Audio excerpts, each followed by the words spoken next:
Hi to all our beautiful viewers. I am Dikezo Magele.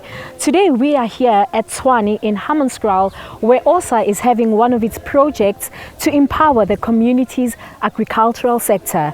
The aim of the project is to address poverty challenges faced by millions of South Africans. OSA will be doing this by helping these households with food gardens. Come with me, let's go and have a look. Behind me, as you can see, it is the field where the plantation will be taking place. You can see the gentlemen behind me watering. They are ready for labor. I have this in my hand. It's very rare to see a woman holding this, but the communities here, they all will be participating. They will all be hands-on. It's a communities project. Very shortly, I will be engaging with the project manager to find out from him a broader perspective about this project. Here with me is Musa, who is the project manager. We will find out more from him. Musa, tell us, what is the broader perspective of the project? Okay, I think it is a well-known fact that poverty is one of the major challenges that is facing our country, South Africa. And I think the statistics have indicated that you do have about 6.8 million people that are suffering from the scourge of poverty. And I think with the recent economic downturns that we've experienced, you can imagine how bad the situation is now for our people on the ground. Our people are not working, so poverty is a major problem in our society. So the reason why we came with this project is to mitigate for the challenges of poverty. I know, and as well as you know, that in the past there have been other social relief mitigations that have been put in place. But I think the most notable problems about those is that they are not sustainable. Like, for instance, if you give a food parcel to a family of about 5 people, it is only enough to feed them for a week or so. Yeah. And then they are back to square one. So with this project, we wanted to come up with a mitigation that is sustainable, but also that is also cost effective, because it is not that expensive. It doesn't cost much to establish a garden. So the reason why we came with this gardens project was sort of like to mitigate for the challenges of poverty that are faced with our people on the ground. Okay, Musa, tell us, how do you think this project will have a positive impact on the community? If you go back, you would know that agriculture has always been one of a prominent activity in our communities, and for many years it has been used, to fight poverty. So we are hoping to have the same impact with this project to get our communities not to depend on handouts, but for them to stand out and make their own food and be active participants in their own development in the fight against poverty. So we want to encourage what we call the principles of participatory development, to say instead of giving people handouts, we must give them mechanisms so that they go out there and they do these things for themselves. So what we are aiming to achieve with this project is to have food security amongst our communities. And at the time when we are faced with the COVID-19 pandemic and whatnot, we're also looking to give them nutritious food supply that would also assist a long way in terms of boosting immunity and them fighting diseases as well. What's the long-term goal of the project? I think what we are doing now is still a pilot phase. It's a trial and error type of a process to see whether we can implement the project as we had sort of like visualized it, or what are the areas of improvement where we need to improve. But in the long term, we're looking at even establishing community food gardens for commercial purposes, where a group of community can come together and we establish this garden for them. They take care of it and we link them to potential markets where they can sort of like be able to farm for commercial purposes. I think that is the long-term plan of the project. But the other plan beyond the pilot phase, we're looking to reach as many people as possible. But that will also depend on whether we find more funding for us to be able to to reach more people, because the response that we have had on this project, I think you have experienced it yourself. It's been magnificent. People are very happy about the project. They are involved, and that can only encourage us to want to do more. But I think in the long term, what we want is to establish a commercial, community gardens, but also take the project to schools if possible, where learners can also participate in the program of this magnitude, which can also assist them in many ways than one. Next to me is Kaiser, who is the Gauteng Provincial Coordinator. Kaiser, tell us, what are your thoughts about the project? We believe the project is a good initiative. It is something that in long run it will benefit most of the communities.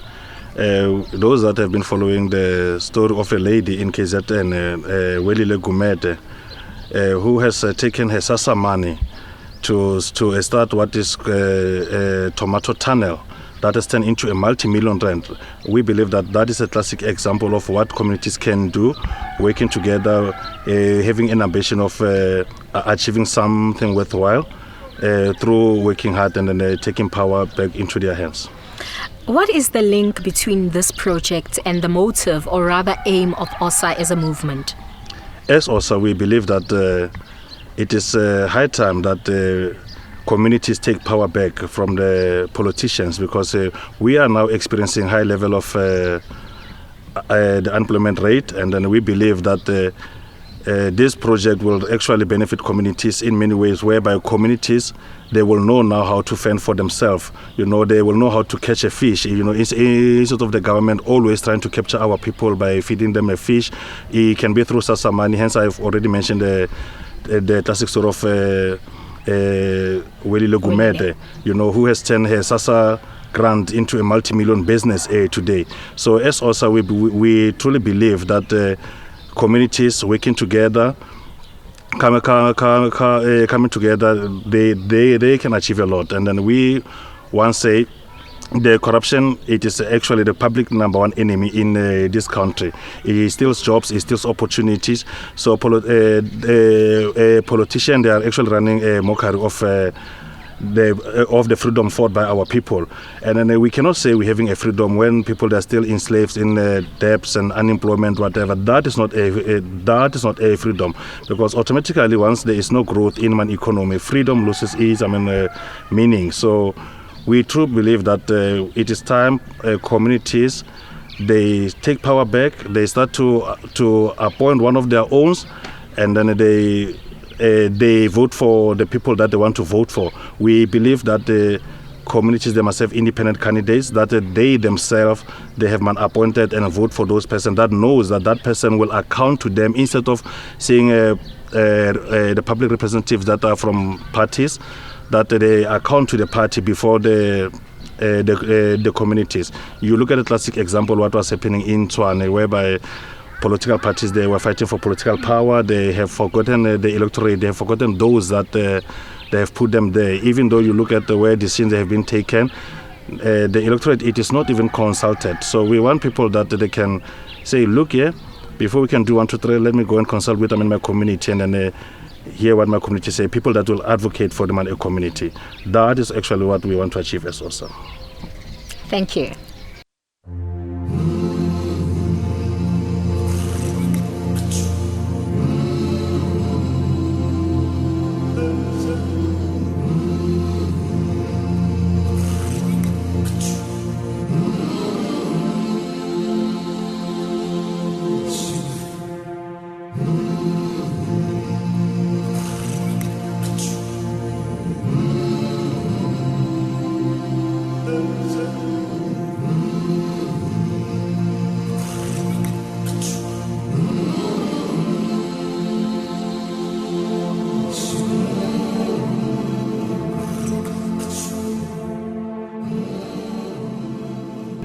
So tell us, I see you have this spade, I see you using it as a form of measurement. Can you just tell me about it? Okay, since we don't need to use a tape measure, we take this space as a 1 meter. Okay. Normally the spade is a 1 meter long. So to make our baiting, we use this spade to measure our baitings. Okay, and where I'm positioned? I see it's like, it's gaps, it's like a pathway. What's this space for in between? This, we call them swales. That is our footpath. So that okay. when we work on the beddings, we use here. It can be 30 centimeters, from centimeters above. It depends on how big is the space we have, or the length. Yes. Okay, and I'll just ask my cameraman to pan there. I see there they are. Wachika. He's digging. Okay. What's the purpose of all that? There we are trying to prepare the soil before we plant. That is what we call soil preparation. We have to dig in order to take the weeds out, so that when we water, the weeds will never disturb us. They will normally come out when we pour water. So we try to take them out, to root them out.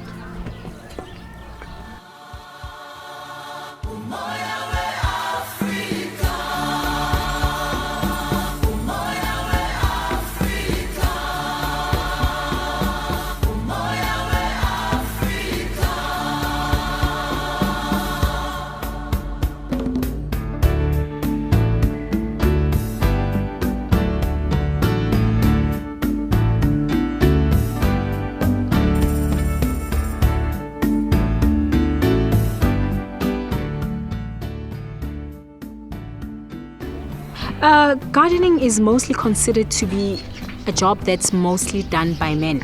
And I see you are here as a woman participating. What can you say? No, garden it's like everyone because of their community. So even ke mosadi women, but ra continue ho reka berek and then we can get benefit something else. Nkgono ke o bone ntse o sebetsa mo tshimong le wena o tshwere piki. Hobaneng mosebetsi o sa o tlwelle le batjha? Ha ke khone ho tlohela because ko tlohella mmele we le ngwaka le nna ka boshu ke khone ho itirela and then ke tse hore motso ke motse ke nya ke ditshile.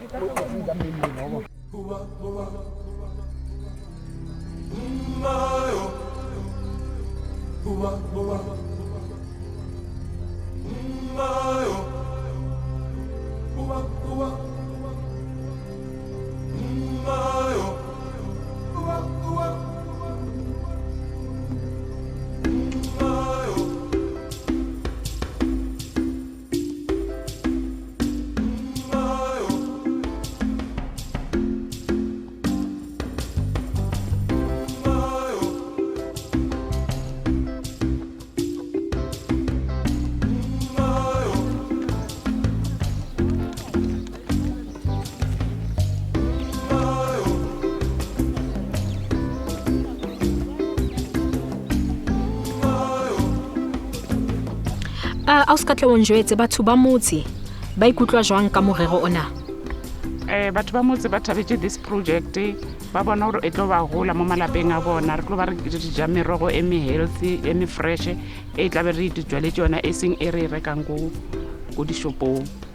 And then le batho ba motse ke eng seo le se lebelletseng hore le se hape ho tswa ho letsholo lena? Re lebeletse gore mo di projecting e re sa thomaganyane, so in future re bane le di garden mo motseng o molomong go be le the bigger garden and then go bofelong re be le mashimo a magolo as ka mo screen ka mo gona le pleke e re ka grand chimo and then re o lema re be le gore re tlo thusha batho ba community ya rena ba botlhe. Any challenges faced so far, Musa? I think, like I said previously, we're still in a trial process. So it's still a trial and error type of a process where we seek to identify potential challenges and how we can improve on implementing the project going forward. We are still learning as we go. So I wouldn't really say there are challenges, but there are experiences that we are learning from, and as in when the project moves to other provinces, we would do certain things better than we have done where we are coming from. And hopefully by the time we complete the project or the pilot phase in all the provinces, we would really have learned a lot, and then that when we now start to roll the project a mass, we will then have better experiences and we'll look to do certain things better, but not necessarily challenges, but there has been learning experiences that we've learned so much from interacting with the communities. And you also get to understand that the dynamics are not the same. What you find in this area is different from what you will find in the next area. So we learn as we go, and we'll put all those experiences in one place and use them moving forward in the implementation of the project.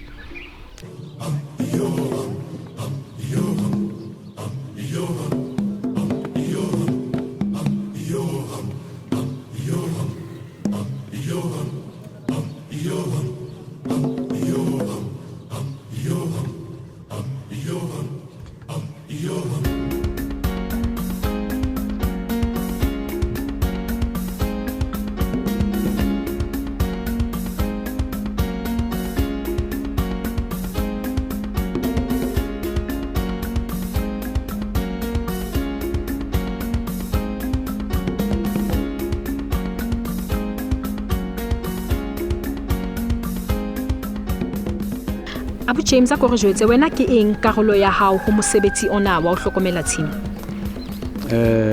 Mere go bo etsang mo ho hlokomela tshimo ke nna ke hlokomelang tshimo, ke hlokomela ho nwesetsa, ho lebella hore di budi ha di a tsena di ja dijala tsa rena. Le gona tshwanetse re ke hlokomela go nngwe o tsena dikgogo ho hirang gore tshwanetse ke phile ke ntse ke lebeletse hore o irahala eng mo tshimong. O tla ha ikae ho tlo nwesetsa? Morago wa matsatsi a mabedi.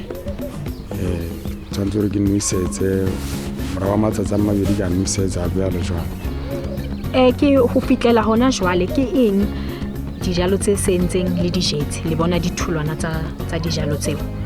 Hana bjanong re tshetse bjadile tamati, anyanisi le spinach. Ke tsona tse di leng teng hana bjale.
Shalom.